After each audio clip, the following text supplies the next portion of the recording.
Before this video begins, I would like to thank patron Ceiling Fan for basically making this video possible. So thank you very much for your pledge, and of course, everyone else, I appreciate all your support on Patreon. Thanks, guys.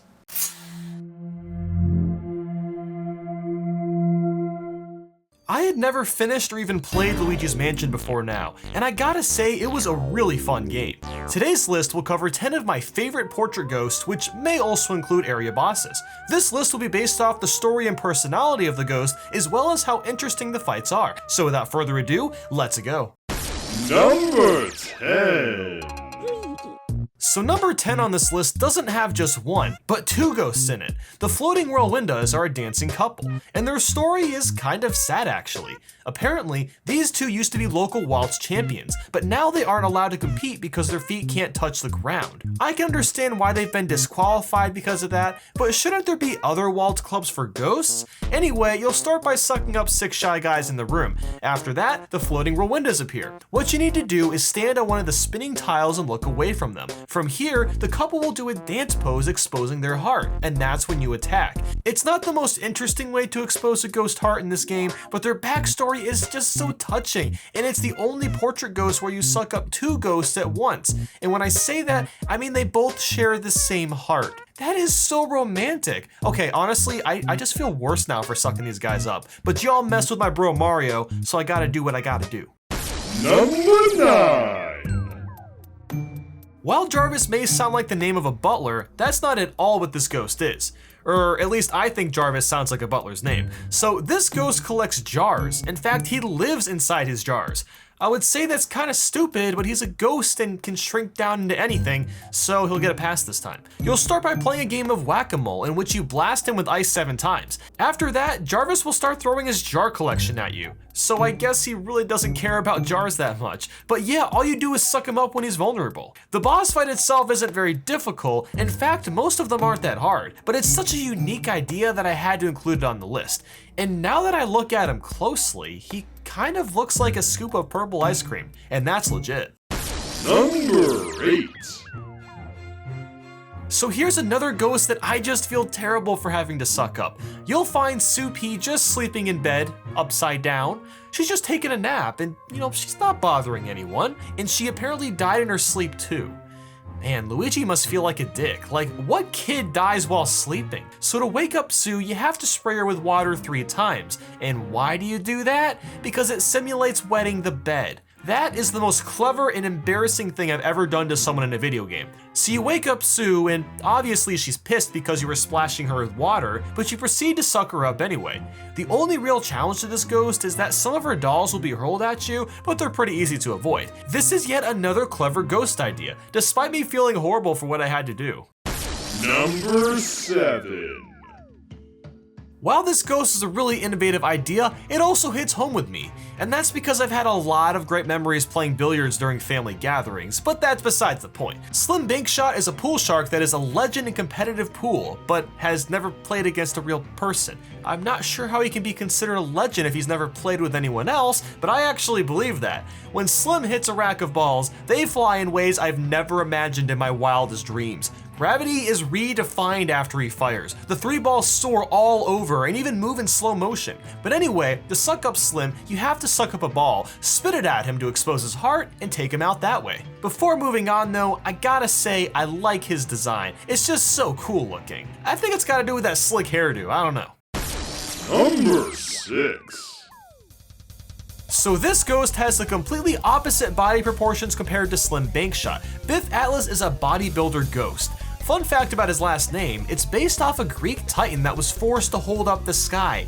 Yes, hold the freaking sky. While that might make Biff seem really intimidating, all you have to do is smack him in the face with some punching bags and he throws a hissy fit. I find it really funny how workout equipment actually hurts him considering that's what got him in shape in the first place. And according to his biography, Biff also likes lilies because they symbolize purity.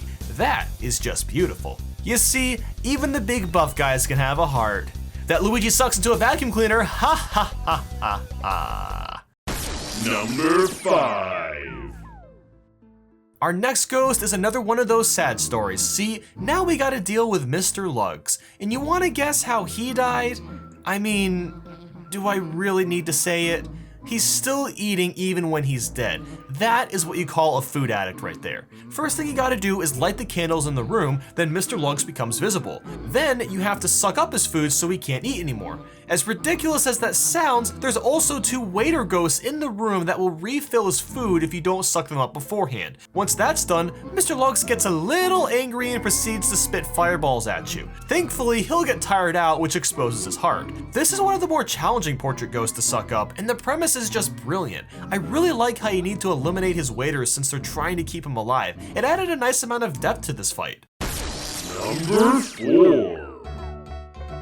I seriously love taking on Melody Pianissima. It was just so much fun. You'll start by walking into this room filled with all sorts of instruments. You won't see Melody right away, because what you gotta do is interact with all the instruments in the room. Doing this plays the classic Super Mario Bros. Theme. This is such a Nintendo thing to do. They just love to throw in references of their games into their other games, and I adore that. After playing all the instruments, you walk towards the piano and Melody is impressed with your musical talent. And not to be an egomaniac, but I'm impressed with myself seeing that I can play all these instruments with just my mind. So then she'll play the athletic theme from Mario Bros. 3 for you and ask what game it's from. So when you answer correctly, because who would get it wrong, you face off against the music sheets. Once you suck up the sheets, Melody's heart will be exposed and you can suck her up. The only reason this isn't number 1 or 2 is because I feel more could have been done. This could have easily been a long, epic area boss. Number 3.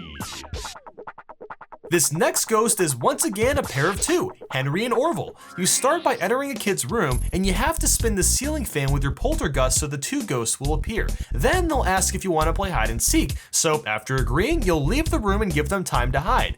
Except that it takes them like 1 second to find hiding places because they're ghosts. So you go back inside and look at the boxes in the room and figure out which ones are shaking. Once you find the boys, they'll accuse you of cheating somehow. So they get in a toy car and toy plane and start attacking. This whole scenario is just hilarious to me, and it makes me think of the days when I used to play with toy cars when I was like 5 or 6. I wish I could have driven around in them too in my room. Like, these ghosts are literally living the fantasy. So to defeat them, you just have to suck up their toys and their hearts will be exposed from that. It is kind of a challenging fight since they're both attacking you at once, but it's not too harsh. And if you thought this was bizarre, wait until the next one on the list. Number 2. Yep, we're about to fight a ghost baby. Yes, a baby. What even is this game anymore? Chauncey is actually one of the few big bosses in the game, and thankfully he didn't die like some of the other ghosts. I think that would have been a little too immoral even for Nintendo. Chauncey was actually born as a ghost, so he's 100% natural. I don't even want to imagine how that happened, but anyway, to start the fight, you have to move the rocking horse in the room. Doing this makes Chauncey want to play a game with you, which involves terrifying floating teddy bears. What you need to do is suck up the ball and hit Chauncey with it. That doesn't expose his heart. No, it just makes him more angry and he shrinks you. You get shrunk so small to the size of basically a toy action figure inside Chauncey's crib. I really hope this crib has been cleaned out recently. Now from here, you'll have to avoid rocking horses and balls, and you'll need to suck up one of those balls to again stun Chauncey. When you hit him this time though, his heart will be exposed and you can suck him up. I just gotta say, the diversity of ghosts in this game is just astounding. It's been really hard to categorize my least favorite to favorite, but now to the number 1 pick. And now, my number 1 favorite portrait ghost in Luigi's Mansion is... Number 1 has to be Madame Clairvoyant. Going back to the ghosts we've talked about earlier, the routine is entering the room, doing a couple things to suck them up, and move on. But for Madame, it takes a long time to get to that point. Seeing as she's a fortune teller, Luigi approaches her for any clues on where Mario is hidden in the mansion. Madame can help, but needs extra clues, which Luigi spends half the game searching for. Over time, you'll find 5 items from Mario, including things like his cap and glove. These items help Madame locate where he is. Once you find them all, she predicts that King Boo and Bowser are behind the scheme, but something interesting happens after that. She feels as if her purpose has been fulfilled and is afraid of Bowser, so she wants to go back into her portrait. In fact, she basically begs Luigi to suck her up. None of the other ghosts want this but her, and that really shows character. It's kind of beautiful seeing Luigi and Madam work together on finding out where Mario is. She does struggle to get in the polterguster for a second, but she's easily the easiest ghost to suck up. And that, my friends, is why she's number 1. And if you enjoyed this top 10, make sure to like and subscribe. Let me know in the comments what your favorite portrait ghost is and why. Thanks so much for watching, and I hope you have a great day.